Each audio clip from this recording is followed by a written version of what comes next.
Welcome to legal web IT. आज की video में हम डिस्कस करेंगे आईसीसीपीआर को। याद रहे कि इससे पहले भी मैं एक आईसीसीपीआर पे पार्ट बना चुका हूँ, ये उसका पार्ट 2 है। तो आज की वीडियो में हम देखेंगे कि आईसीसीपीआर में किन राइट्स को प्रोटेक्ट किया गया है और आईसीसीपीआर के सेलिएंट फीचर्स क्या हैं। तो चलिए अब हम अपना लेक्चर शुरू करते हैं। यहाँ पे हमारे पास हेडिंग नंबर 7 है, जिसमें हम देखेंगे राइट्स प्रोटेक्टेड अंडर आईसीसीपीआर कि आईसीसीपीआर में किन राइट्स को कवर किया गया है। सबसे पहला राइट जो आपका आईसीसीपीआर में कवर किया गया है वो है राइट टू लाइफ। यहाँ पे मैं आपको एक बात बताता चलूँ, जो आपका पार्ट 3 है, तमाम मेजर राइट्स उसी में कवर किए गए हैं। तो हम आज की वीडियो में आईसीसीपीआर के पार्ट 3 में जो भी राइट्स मौजूद हैं उन्हीं को ही देखेंगे। पार्ट 3 आपका कवर करता है आर्टिकल 6 से 27 तक। तो आज हम इन्हीं आर्टिकल्स को डिस्कस करने वाले हैं। तो आर्टिकल 6 जो कि आपका डील करता है राइट टू लाइफ से। आर्टिकल 6 के मुताबिक every human being has the inherent right to life. जो आपका राइट टू लाइफ है ये आपका इनहेरेंट राइट है, ठीक है। और इस राइट को प्रोटेक्ट किया गया है लॉ के ज़रिए। And no one shall be arbitrarily deprived of life. And no one shall be arbitrarily deprived of life. और किसी को भी यानी बिला वजह उसकी लाइफ से महरूम नहीं किया जाएगा इस आर्टिकल के तहत। उसके बाद आपका आता है आर्टिकल 7 जो कि बात करता है फ्रीडम फ्रॉम टॉर्चर और क्रूअल, इनह्यूमन और डिग्रेडिंग ट्रीटमेंट और पनिशमेंट की। इस आर्टिकल के मुताबिक हर किसी को आज़ादी होगी टॉर्चर या क्रूअल किस्म के बिहेवियर से या ट्रीटमेंट से, और ना ही किसी के साथ इनह्यूमन और डिग्रेडिंग बिहेवियर इख्तियार किया जाएगा, और ना ही ऐसी सज़ाएँ होंगी जो कि इनह्यूमन हो या डिग्रेडिंग हो या टॉर्चर किस्म की सज़ाएँ हों। ऐसी तमाम सज़ाएँ मना होंगी। उसके बाद आपका आर्टिकल 8 है जो कि डील करता है prohibition of slavery and servitude. इस आर्टिकल के तहत किसी को भी स्लेव नहीं बनाया जा सकता। स्लेवरी किसी भी फॉर्म की हो सकती है, हर किस्म की स्लेवरी मना है, ठीक है। उसके बाद आपका आता है आर्टिकल 9 जो कि डील करता है right to liberty and security of person. No one shall be subjected to arbitrary arrest और डिटेंशन। किसी को भी यानी बिला वजह अरेस्ट या डिटेन नहीं किया जाएगा। अगर किसी को अरेस्ट या डिटेन किया जा रहा है तो एक पूरा प्रोसीजर होगा उसको अरेस्ट करने का। अगर किसी को अरेस्ट करना है तो उसके पीछे आपके पास सबसे पहले प्रॉपर रीज़न होनी चाहिए, और जिस पर्सन को आप अरेस्ट कर रहे हो उसे बताओ कि आपको अरेस्ट क्यों किया जा रहा है, आपके खिलाफ चार्ज क्या है। उसके बाद आपका आता है आर्टिकल 10 जो कि बात करता है human treatment of person deprived of life, ठीक है। इस आर्टिकल के तहत जिन इंसानों को उनकी आज़ादी से महरूम किया गया है उनको इंसानों की ही तरह ट्रीट किया जाना चाहिए। ऐसा नहीं कि उनको आप किसी किस्म की इज़्ज़त या डिग्निटी नहीं दे रहे। उनकी भी डिग्निटी है, उनकी डिग्निटी की आपने रिस्पेक्ट करनी है, उनको इंसानों की तरह ट्रीट करना है। उनके साथ टॉर्चर या क्रूअल किस्म का बिहेवियर नहीं अपनाना, ठीक है। उसके बाद आपका आर्टिकल 11 है जो बात करता है prohibition of imprisonment for contractual obligations. इस आर्टिकल के तहत अगर कोई इंसान अपनी कॉन्ट्रैक्चुअल ऑब्लिगेशन पूरी नहीं करता तो इस बिना पे उसे इम्प्रिजनमेंट नहीं दी जाएगी। उसके बाद आपका आर्टिकल 12 है जो कि बात करता है freedom of movement and residence की। कोई भी इंसान चाहे एक जगह से दूसरी जगह फ्रीली मूव कर सकता है, फिर वो एक सिटी से दूसरी सिटी में हो या एक कंट्री से दूसरी कंट्री में हो, उस पर कोई रिस्ट्रिक्शन नहीं होगी सिवाय जो कानून ने उस पर लगा दी, ठीक है। यहाँ पे मैं मज़ीद एक बात ऐड करता चलूँ कि हो सकता है कि नेशनल सिक्योरिटी को लेके गवर्नमेंट इस चीज़ पर पाबंदी लगा दे। जैसे कि आपको पता है कोविड आया था, तो कोविड में मुख्तलिफ ममालिक ने पाबंदियाँ लगा दी थी कि इस मुल्क के लोग हमारे मुल्क में नहीं आ सकते। तो वहाँ पे आपकी नेशनल हेल्थ का मसला आ रहा था, पूरी कौम को ख़तरा था उस चीज़ से, कोविड से।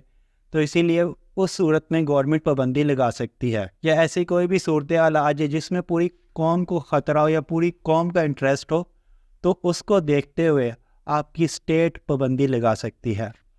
उसके बाद आपका आर्टिकल 14 आ गया जो कि बात करता है procedural fairness and right to a fair trial. All person shall be equal before the court and tribunals, हर कोई बराबर होगा कोर्ट्स और ट्रिब्यूनल्स के सामने।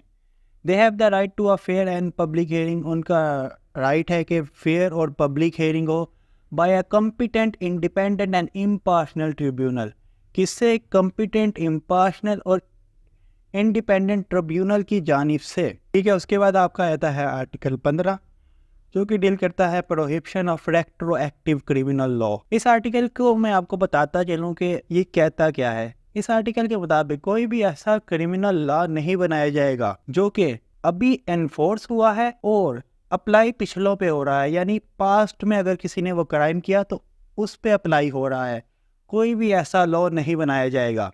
उसके बाद आपका आता है आर्टिकल 16 जो कि डील करता है right to recognition as a person before the law.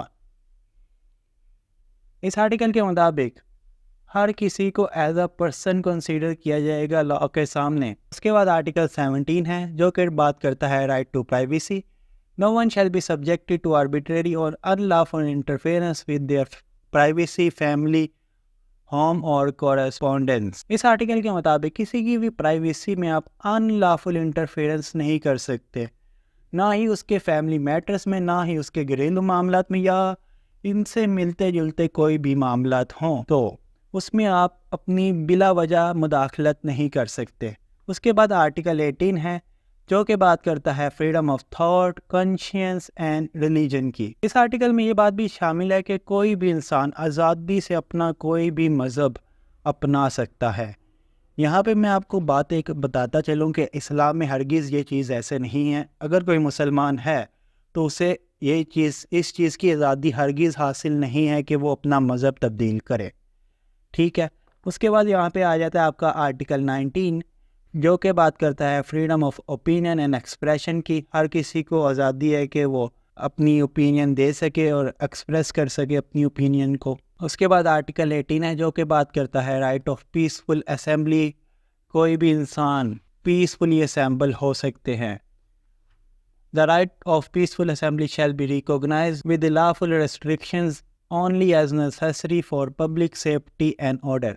ठीक है, पीसफुली गैदरिंग हर किसी का हक है सिवाय इसके कि वो अनलॉफुल ना हो या कानून के ख़िलाफ़ ना हो। Right to freedom of association, हर किसी का हक है एसोसिएशन कि वो इकट्ठा हो सके या कोई एसोसिएशन बना सके, इंक्लूडिंग फॉर्मिंग बना सके या ज्वाइन कर सके कोई भी ट्रेड यूनियन को। ठीक है, ये बात भी इसी में शामिल है। Equality before the law and prohibition of discrimination, article 26 जो कि आपको कहता है all persons are equal before the law. Equality before law की ये बात कर रहा है कि कानून की नज़र में सब बराबर हैं। And are entitle to equal protection of the law without discrimination, और किसी भी किस्म की डिस्क्रिमिनेशन की इजाज़त नहीं है, फिर चाहे वो आपकी सेक्स के बेस पे हो या रेस के बेस पे हो या और कोई भी फैक्टर हो जिसकी बेस पे डिस्क्रिमिनेशन की जा सकती है, उसकी हरगिज़ इजाज़त नहीं है। उसके बाद आर्टिकल 24 है जो कि बात करता है right of the child, every child has the right to protection without discrimination, हर बच्चे का हक है कि उसे तहफ़्फ़ुज़ दिया जाए किसी भी डिस्क्रिमिनेशन के बगैर। And they are entitled to measures of the protection due to their status as minor, तो ये तहफ़्फ़ुज़ इसलिए उसे फ़राहम किया जाए क्योंकि उसका स्टेटस क्या है, माइनर। ठीक है, क्योंकि वो खुद अपनी केयर या अपने अच्छे बुरे के बारे में नहीं जानता, तो इसीलिए फैमिली, सोसाइटी की ज़िम्मेदारी है उसे तहफ़्फ़ुज़ फ़राहम करे। उसके बाद आर्टिकल 25 है जो कि बात करता है पॉलिटिकल राइट्स की। इस आर्टिकल के मुताबिक हर किसी को ये हक हासिल है कि वो जनरल इलेक्शन में हिस्सा ले सके, पब्लिक ऑफिस को होल्ड कर सके या इलेक्शन वगैरह में अपना वोट कास्ट कर सके और सीक्रेट बैलेट के थ्रू इलेक्शन करवाए जाएं। उसके बाद आर्टिकल 7 है जो कि डील करता है राइट्स ऑफ मिनॉरिटीज़ से। Person belonging to ethnic, religious और linguistic minorities shall not be denied the right to enjoy their culture, practice their religion और use their language।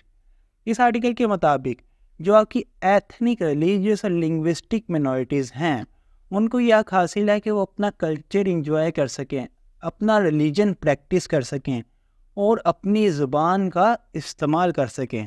ठीक है, ये आपका आर्टिकल 27 है। उसके बाद हम देखेंगे कि ICCPR के सेलिएंट फीचर्स क्या हैं। Number 1, broad range of civil and political rights. जाहिर सी बात है ये सिविल एंड पॉलिटिकल राइट्स से डील करता है, तो इसमें हर किस्म के सिविल एंड पॉलिटिकल राइट्स को कवर किया गया है, जिसमें right to life, freedom from torture, freedom of expression, right to a fair trial, right to privacy and political participation, ये तमाम राइट्स शामिल हैं। उसके बाद इसका दूसरा पॉइंट है बाइंडिंग इंटरनेशनल ट्रीटी। ठीक है, याद रहे कि जो आपका UDHR था वो बाइंडिंग नहीं था, ये राइट्स उनमें भी मौजूद थे मगर वो बाइंडिंग नहीं था। ये जो आपका ICCPR है ये एक बाइंडिंग डॉक्यूमेंट है। ठीक है, is a legally binding treaty. ठीक है, ये लीगली बाइंडिंग ट्रीटी है। That requires signatory states to protect and promote the rights enshrined in the covenant।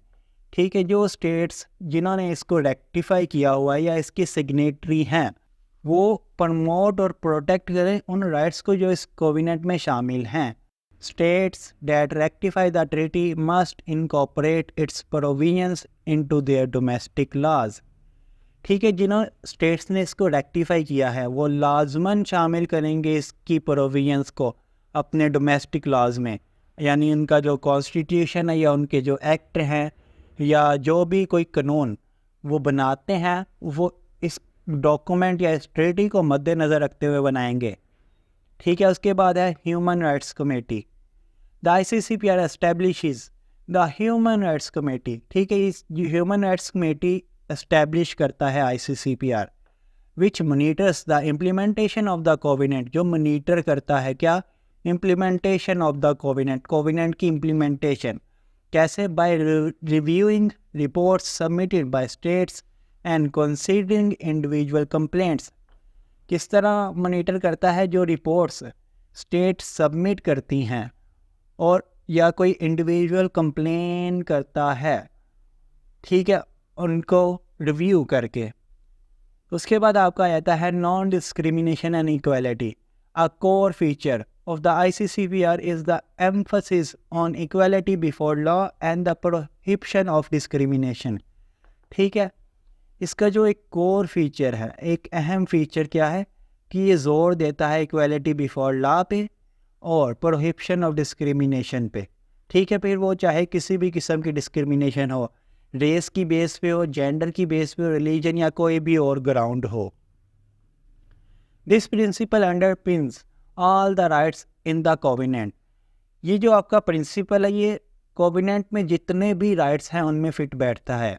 ये जो आपके दो प्रिंसिपल्स हैं, नॉन डिस्क्रिमिनेशन और इक्वालिटी। उसके बाद है derogation clauses. The ICCPR allows state to temporarily derogate from certain obligation during emergency, e.g. war or national crisis, but certain rights such as right to life and freedom from torture are non-derogable। तो paragraph में ये बताया जा रहा है कि जो state है वो वक्ती तौर पे कुछ राइट्स अपने लोगों से ले भी सकती हैं। जैसे कि मैंने ऊपर कोविड वाली मिसाल ली, वहाँ पे आपका राइट टू मूवमेंट लिया जा रहा था कि आप एक स्टेट से दूसरे स्टेट में मूव नहीं कर पा रहे। क्यों, एक स्टेट ने दूसरे स्टेट पे पाबंदी लगाई हुई है कि हम आपके स्टेट से कोई भी बंदा आएगा उसे इजाज़त नहीं देंगे कि हमारी स्टेट में वो एंटर कर सके। तो वहाँ पे आपका एक राइट लिया जा रहा है। या और कोई भी इशू हो सकता है जिसमें वार आ गई, उस वक़्त स्टेट हो सकता है कोई राइट्स अपनी आवाम से ले ले, या नेशनल क्राइसिस हो गया उस सूरत में।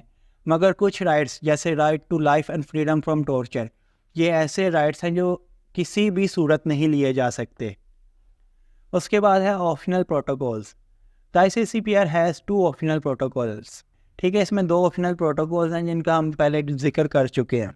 The first protocol allows individual to file complaints with the human rights committee about alleged violations। The second optional protocols aims to abolish the death penalty। ठीक है, पहला ऑप्शनल प्रोटोकॉल आपको कंप्लेंट मैकेनिज़्म फराहम करता है जिसको हम ऊपर डिस्कस कर चुके हैं, और दूसरे ऑप्शनल प्रोटोकॉल का मकसद abolish the death penalty, death penalty को ख़त्म करना है।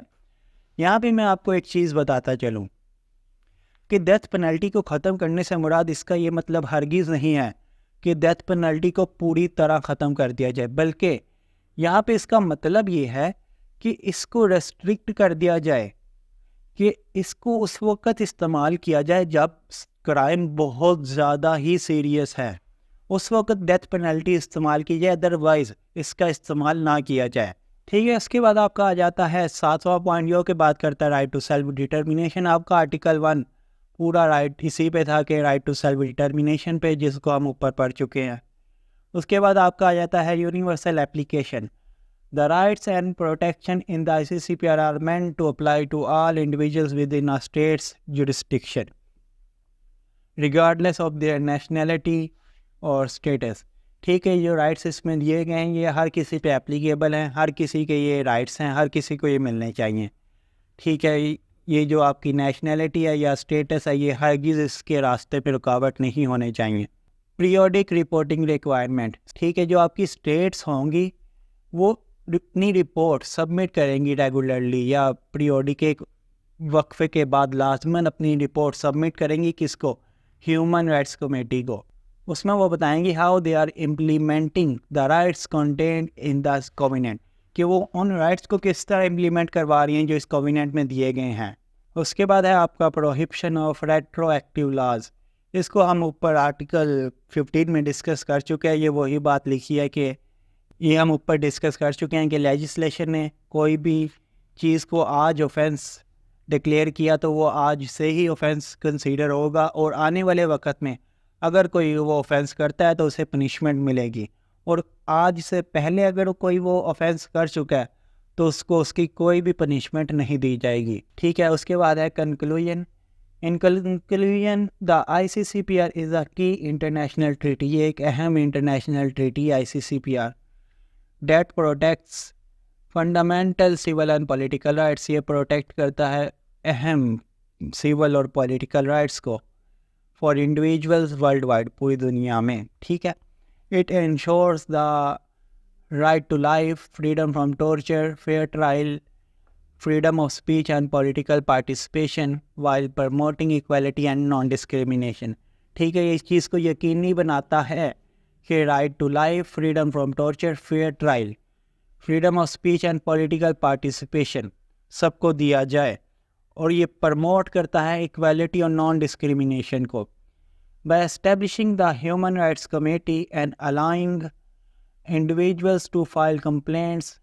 ठीक है, ये इस्टेब्लिश करता है ह्यूमन राइट्स कमेटी को और अलाउ करता है इंडिविजुअल्स को कि वो अपनी कंप्लेंट्स फाइल कर सकें।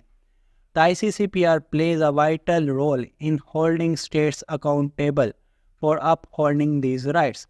ये एक अहम किरदार अदा करता है कि जो स्टेट्स हैं उनका हिसाब करे कि वो इन राइट्स को किस तरह इन्फोर्स करवा रही हैं, किस तरह इम्प्लीमेंट करवा रही हैं। अगर कोई भी स्टेट इम्प्लीमेंटेशन करवाने में नाकाम हो जाता है तो हो सकता है उसको क्रिटिसिज्म इंटरनेशनल लेवल पे फेस करना पड़े, या हो सकता है मज़ीद उस पर कोई पाबंदियाँ वगैरह भी लगा दी जाएँ। तो यहाँ पे हमारा होता है ICCPR का टॉपिक ख़त्म। आप मुझे बताइए आपको ये वीडियो कैसी लगी। Don't forget to like and subscribe. मैं मिलता हूँ आपसे अगली वीडियो में, तब तक के लिए अल्लाह हाफिज़।